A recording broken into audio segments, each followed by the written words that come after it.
नाज़रीन आदाब, आज की ताज़ा खबर के साथ आप सबसे मुखातिब हूं मैं हिना जुबैर। आज की ताज़ा खबर में जिन खास खबरों पर नजर रहने वाली है उनमें सबसे अहम खबर है सलमान रुश्दी पर हुए हमले के ताल्लुक से। जी हां, मुसन्निफ सलमान रुश्दी सर्जरी के बाद वेंटिलेटर पर है और बोलने में तकलीफ हो रही है। डॉक्टर्स का कहना है कि उनकी एक आंख की रोशनी जा सकती है। वहीं न्यूयॉर्क पुलिस ने दावा किया कि हमलावर की पहचान कर ली गई है। उसके बाद हम आपको बताएंगे अस्पताल में एडमिट कॉमेडियन राजू श्रीवास्तव की तबीयत की ताज़ा हेल्थ रिपोर्ट के ताल्लुक से। इसके मुताबिक राजू श्रीवास्तव की तबीयत में ज्यादा बेहतरी नजर नहीं आ रही। फिलहाल उन्हें आईसीयू वार्ड में वेंटिलेटर सपोर्ट पर रखा गया है। खबर यह भी है कि उनका ब्रेन ठीक से काम नहीं कर रहा। और उसके बाद आपको बताएंगे पीएम की सीडब्ल्यूजी के फातहीन से मुलाकात के ताल्लुक से। जी हां, वज़ीर-ए-आज़म नरेंद्र मोदी आज अपनी सरकारी रिहाइशगाह पर सीडब्ल्यूजी यानी दौलत मुश्तरका खेलों में मेडल्स जीतने वाले तमाम खिलाड़ियों की मेजबानी करेंगे। ये पहला मौका है जब वज़ीर-ए-आज़म दौलत मुश्तरका खेल 2022 के फातहीन से बातचीत भी करेंगे। फिर आपको बताएंगे दिल्ली में कोरोना के बढ़ते मामलों के ताल्लुक से। दिल्ली में कोरोना के इन्फेक्शन के 2136 नए मामले सामने आ गए हैं। 10 मरीजों की मौत की खबर है। दिल्ली में इन्फेक्शन की शरह 15.02% हो गई है। उसके बाद हम बात करेंगे मोंटेनीग्रो में हुई फायरिंग के ताल्लुक से। मोंटेनीग्रो में हुई फायरिंग में मुसल्ला शख्स समेत 12 अफराद हलाक हो गए हैं। पुलिस पूरे मामले की तफ्तीश कर रही है। तो ये खबरें, कुछ और खबरें आज की ताज़ा खबर में।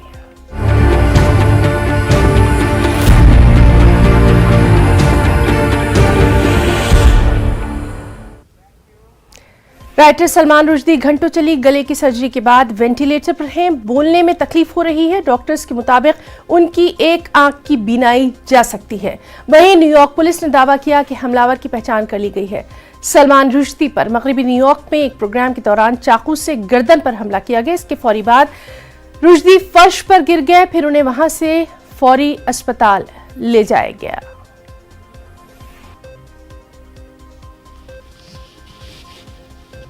The suspect has been identified as Hadi Matar, age 24, from Fairview, New Jersey. Guest speaker Solomon Rushdie, age 75, and Ralph Henry Reese, age 73, had just arrived on stage at the institution. Shortly thereafter, the suspect jumped onto the stage and attacked Mr. Rushdie, stabbing him at least once in the neck and at least once in the abdomen. And shortly thereafter, a trooper who was at the institution took the suspect into custody with the assistance of a Chautauqua County Sheriff's deputy. Continue to support police and others, to be a resource for Mr. Rushdie and Mr. Reese's family, and to begin to imagine a pathway to healing. We'll continue to convene the critical conversations that can help build empathy, obviously, which is now more important. और मशहूर comedian Raju Srivastava का AIIMS अस्पताल में इलाज जारी है। ताज़ा reports के मुताबिक उनकी तबीयत में ज़्यादा बेहतरी नज़र नहीं आ रही। फिलहाल उन्हें आईसीयू वार्ड में वेंटिलेटर सपोर्ट पर रखा गया है। खबर यह भी है कि उनका ब्रेन ठीक से काम नहीं कर रहा, जिसकी वजह से वो डॉक्टर्स की गहरी निगहदाश्त में है। हालांकि कल ऐसी खबर थी कि उनकी तबीयत में कुछ बेहतरी आई है। दिल्ली से इस वक्त हमारे साथ मौजूद है हमारे साथी सुशील पांडे। सुशील, आपसे जानना चाहेंगे राजू श्रीवास्तव की तबीयत के ताल्लुक से अभी डॉक्टर्स का क्या कुछ कहना है, क्या कुछ अपडेट उनकी हेल्थ के ताल्लुक से सामने आया है?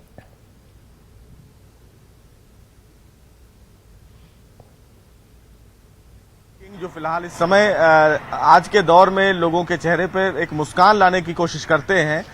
फिलहाल उनकी हेल्थ को लेकर डॉक्टर्स की तरफ से ये कहा गया है कि शुक्रवार को जो 2 ऑक्सीजन सिलेंडर्स उनके हेल्थ को लेकर लगाए गए थे, उनमें से एक ऑक्सीजन सिलेंडर को हटा दिया गया है। हालांकि ये भी बताया जा रहा है डॉक्टरों के द्वारा कि फ्राइडे की शाम को राजू श्रीवास्तव के लेफ्ट शोल्डर और लेफ्ट फिंगर्स में कुछ मूवमेंट देखने को मिला है, लेकिन डॉक्टर्स अभी फिलहाल इस पूरे मामले में कुछ भी उनके हेल्थ को लेकर नहीं बता रहे हैं। हालांकि परिवार वालों की तरफ से हिना बार बार ये लोगों से अपील की जा रही है फेसबुक और इंस्टाग्राम के द्वारा कि जो उनको लेकर जो भ्रामक खबरें फैलाई जा रही है उस पर भरोसा ना करें। डॉक्टर्स की टीम लगातार राजू श्रीवास्तव के हेल्थ पर नजर बनाए हुई है और उम्मीद है कि लोगों की दुआओं का असर राजू श्रीवास्तव की हेल्थ पर पड़े। लेकिन चूंकि लगातार उनका जो ब्रेन है वो अभी फिलहाल किसी भी प्रकार से कुछ भी साइन नहीं दे रहा है, तो एक चिंता का विषय कहीं ना कहीं डॉक्टर्स के लिए बना हुआ है। लगातार वो आईसीयू में है।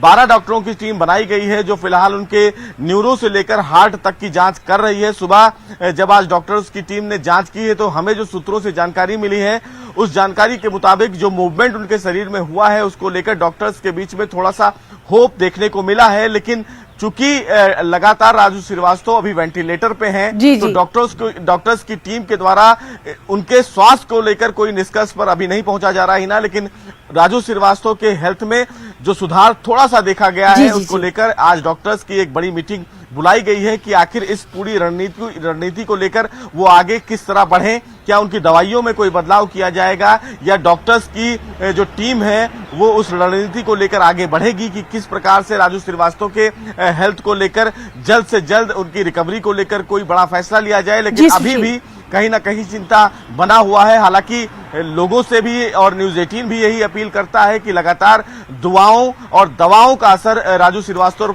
बिल्कुल सुशील। और राजू श्रीवास्तव, जैसा कि आपने बिल्कुल सही कहा कि जो दूसरों के चेहरों पर मुस्कुराहट बिखेरते थे, आज उनके लिए सभी दुआगो हैं, सभी उनकी सेहत के लिए दुआएं कर रहे हैं। सुशील पांडे, आपका बहुत बहुत शुक्रिया अदा करना चाहेंगे तमाम तर तफसीलात के लिए। दिल्ली में कोरोना के इन्फेक्शन के 2136 नए मामले सामने आए हैं। 10 मरीजों की मौत की खबर है। दिल्ली में इन्फेक्शन की शरह 15.02 हो गई है। ये लगातार 10वां दिन है जब दिल्ली में एक दिन में 2000 से ज्यादा केसेस रिकॉर्ड किए गए हैं।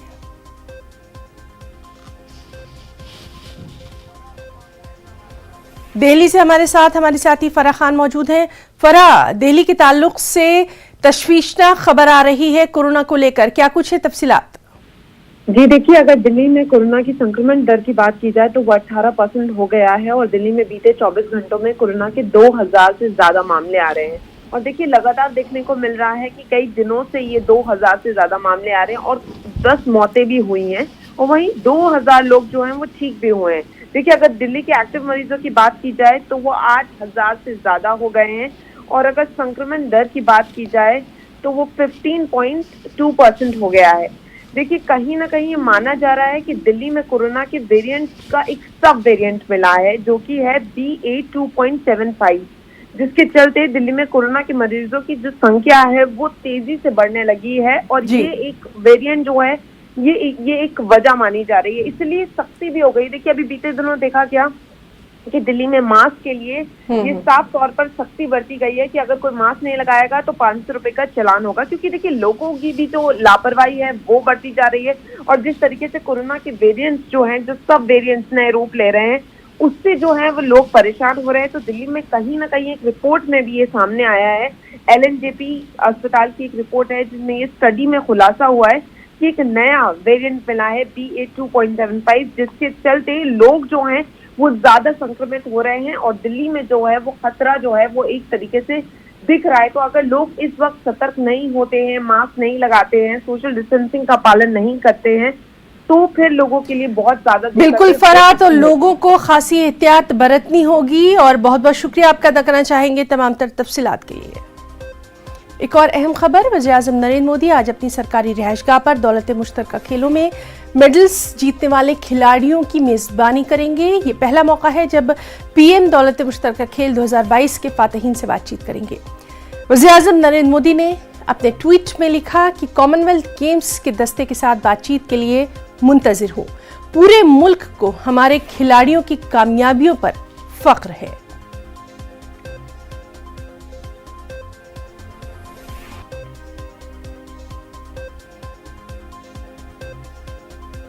यौम आज़ादी से पहले पुलिस ने जुमे की शाम जम्मू कश्मीर के भदरवा कस्बे के एक चहल पहल वाले मार्केट से एक मुश्तबा टिफिन बॉक्स बरामद किया। शुबा है कि इसे यौम आज़ादी से पहले खौफ हरास फैलाने के लिए रखा गया था। सीरी बाजार और उससे मुल्हका इलाकों में उस वक्त खौफ हरास फैल गया जब रात 8 बजे कुछ राहगीरों ने लक्ष्मी नारायण चौक पर एक टिफिन बॉक्स पड़ा देखा। पुलिस ने फौरी तौर पर इलाके को घेरे में ले लिया और लोगों को इलाके से दूर रहने को कहा। दुकानदारों को भी अपनी दुकानें बंद करने को कहा गया। एसपी भदरवा आफ्ताब आलम मीर ने कहा, मेयारी ऑपरेटिंग तरीक़ेकार के बाद हमने 300 मीटर का इलाका खाली करवाया। तमाम एहतियाती तदबीर इख्तियार करने के बाद 4 राष्ट्रीय राइफल्स के बम डिस्पोजेबल स्क्वाड ने उस चीज़ की तस्दीक की और सुबह ये ऑपरेशन मुकम्मल किया गया।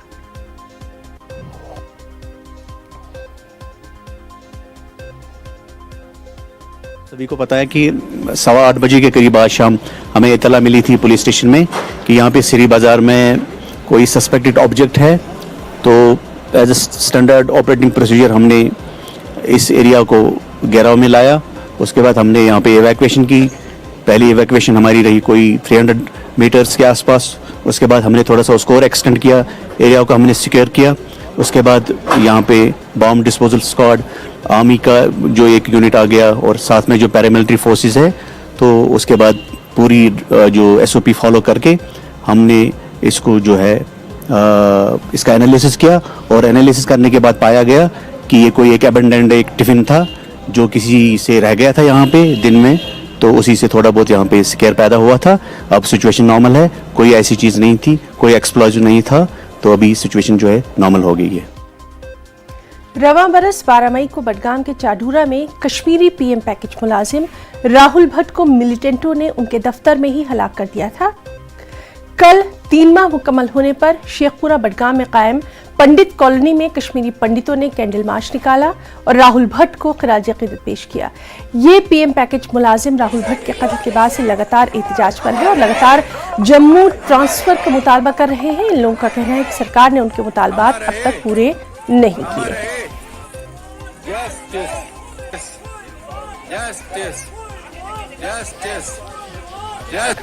पिछले 12 मई को हमारे राहुल भाई शहीद हो गए थे। आज उनकी शहादत को 3 महीने पूरे हो गए हैं।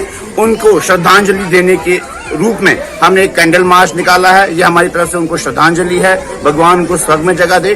उन्हीं के श्रद्धांजलि के लिए हमने एक कैंडल मार्च आज निकाला है, पूरी कॉलोनी ने निकाला। अभी तक कोई डिमांड पूरी नहीं हुई है। हमारी एक ही डिमांड थी कि हमें तब तक के लिए बाहर भेज दिया जाए जब तक यहाँ पर हालात ठीक नहीं होते। वो डिमांड हमारी वैसी की वैसी है।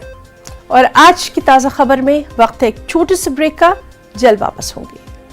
और ब्रेक के बाद आज की ताज़ा खबर में खबरों के सिलसिले को आगे बढ़ाएंगे। टनमर्ग के तवक्कलपुरा में कायम गवर्नमेंट प्राइमरी स्कूल में 5 जमातों की पढ़ाई के लिए सिर्फ एक उस्ताद को तैनात किया गया है। स्कूल में 5 जमातों की तालीम के लिए सिर्फ एक उस्ताद की तैनाती पर बच्चे और वालिदैन महकमा तालीम के खिलाफ सरापा एहतजाज हैं। लोगों और बच्चों का कहना है कि टीचर्स के न होने की वजह से बच्चों का मुस्तकबिल मखदूश हो रहा है। बच्चों का कहना है कि उन्हें पढ़ाई में काफ़ी मुश्किलात हैं। मकामी लोग और स्कूल के बच्चों ने स्कूल में मजीद असातिज़ा की तैनाती का मुतालबा किया है। उधर जोनल एजुकेशन ऑफिसर टनमर्ग ने न्यूज़ 18 को फोन पर बताया कि 15 अगस्त के बाद स्कूल में दूसरे उस्ताद को तैनात किया जाएगा।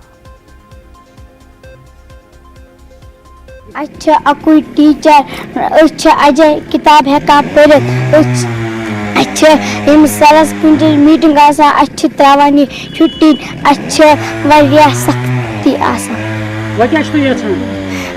ब्याक सर अकु टीचर हेकान सारी किताब पढ़ते कहें हाथस मज हेकान सारी किताब पढ़न कहें ब्याक सर मसल हेकान अच किताब पढ़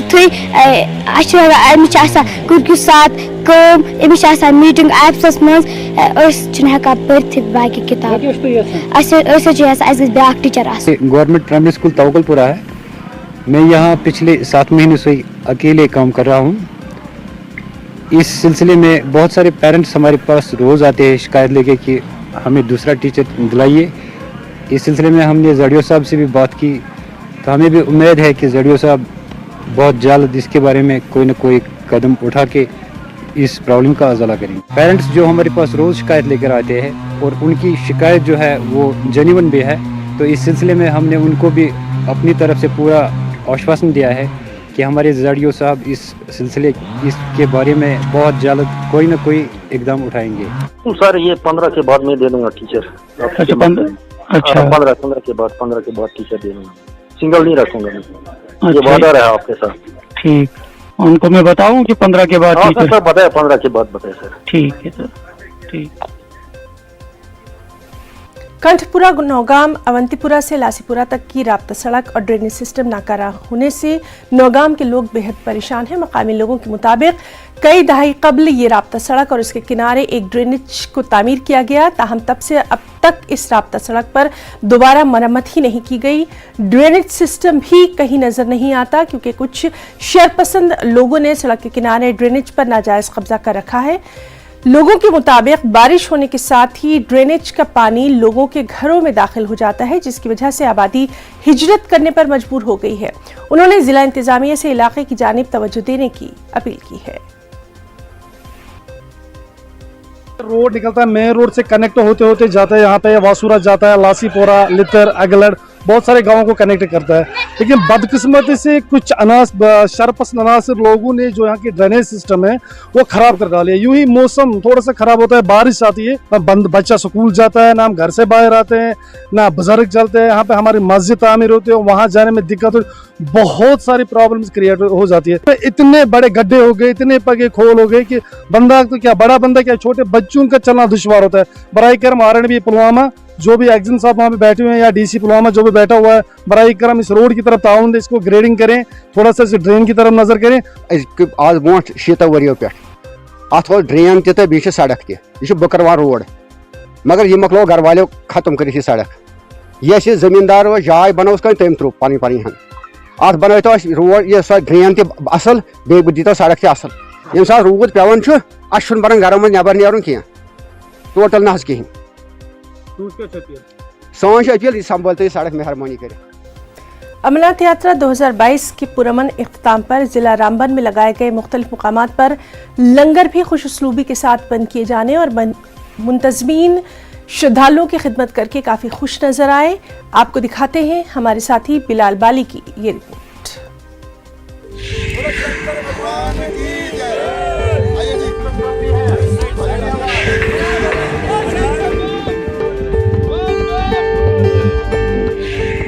अमरनाथ यात्रा 2022 की शुरुआत इस साल 15 जून से की गई, जो रक्षाबंधन के मुकद्दस त्योहार पर छड़ी पूजा के साथ इख्तिताम पजीर हुई। वाज़ेह रहे कि अमरनाथ यात्रा 2022 का इनेकाद 2 साल के वक्फे के बाद किया गया था। इसमें लाखों अफराद ने अमरनाथ गुफा के दर्शन किए। यात्रा को खुशउस्लूबी से चलाने और श्रद्धालुओं के खाने पीने और ठहरने के इंतजामात को लेकर जम्मू से पहलगाम सोनामर्ग तक मुख्तलिफ मकामात पर मुफ्त लंगर का एहतमाम किया जाता है। यात्रा के खत्म होने पर जिला रामबन के मुख्तलिफ मकामात पर लगाए गए लंगर भी बंद किए गए। इस दौरान मुंतजिमीन ने काफी मुसर्रत का इजहार किया कि उन्हें यात्रियों की खिदमत का मौका मिला और आने वाले सालों में भी खिदमत अंजाम देने का इरादा किया। और भोले बाबा से प्रार्थना करते हैं कि हर साल हमारा अमरनाथ यात्रा चलती रहे और हम लंगर लगाते। हमारा लंगर सबके सहयोग से लगता है और पूरी सेवा तन मन और धन से। जो भी हमारे यात्री आते हैं, मिलते हैं, हमारे आते हुए और जाते हुए यही रुकते हैं और बाबा से प्रार्थना करते हैं कि हमारा लंगर ऐसे ही चलता रहे। जय भोले। लंगर यात्रा के शुरू होने से कब्ल लगाए जाते हैं। इस दौरान तमाम तर इंतजामात के लिए मकामी इंतजामिया की मदद के बगैर लंगर का एहतमाम नामुमकिन होता है। लंगर में हर दिन हजारों की तादाद में यात्री खाते पीते हैं और आराम करते हैं। इस दौरान पीने के पानी का निजाम, सेहत, सिक्योरिटी समेत साफ सफाई का मुकम्मल एहतमाम मकामी इंतजामिया की निगरानी में होता है। जिला रामबन में लगाए गए लंगर मुंतजिमीन ने सिविल व पुलिस इंतजामिया का बेहद शुक्रिया अदा किया। आर्मी की तरफ से, पूरे ऑफिसरों की तरफ से, मेडिकल प्रोवाइड जो ऑफिसर हैं उनकी तरफ से भी, जेके पूरी स्टेट की तरफ से बहुत अच्छा अरेंजमेंट है जी आपका। हमको बहुत खुशी हुई। हम यही चाहते हैं कि हर साल जेके स्टेट, जेके गवर्नमेंट ऐसे ही सभी यात्रियों को यात्रियाँ करवाए जी। और आप प्रेस वालों का बहुत धन्यवाद है कि आप सभी के घर में एक एक खबर पहुंचाते हो। ये आपका सबसे बड़ा सहयोग आपकी प्रेस का है जी। हम चाहते हैं कि आप ऐसे ही हर साल बाबा की यात्रा सभी लोगों को करवाएं।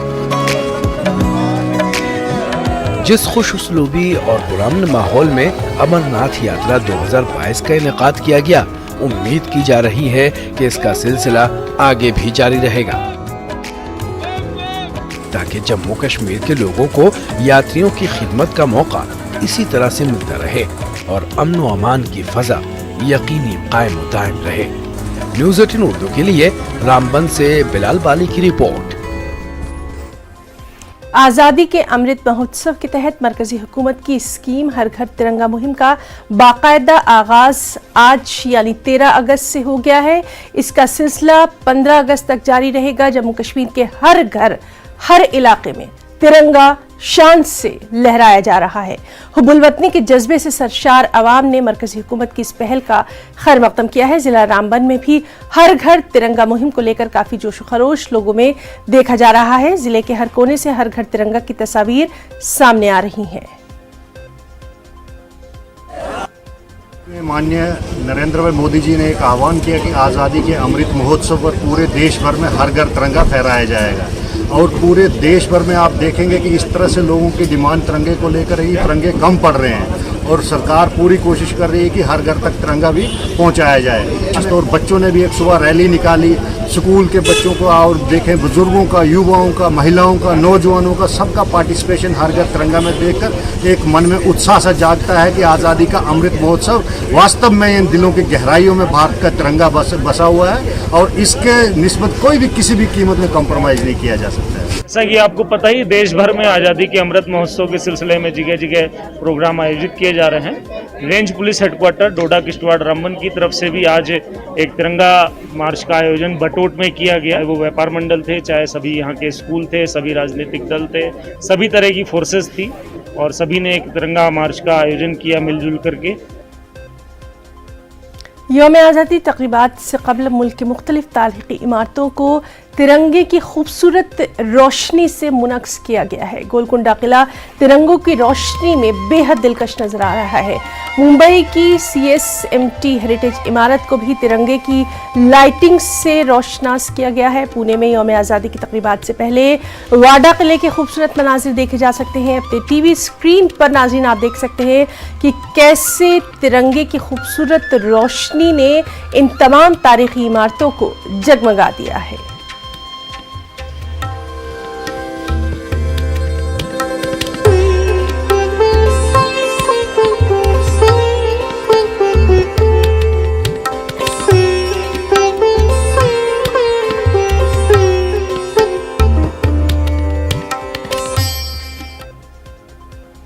आज की ताज़ा खबर में अब इतना ही। अपनी मेज़बान हिना जुबैर और हमारी पूरी टीम को दें इजाज़त। आदाब।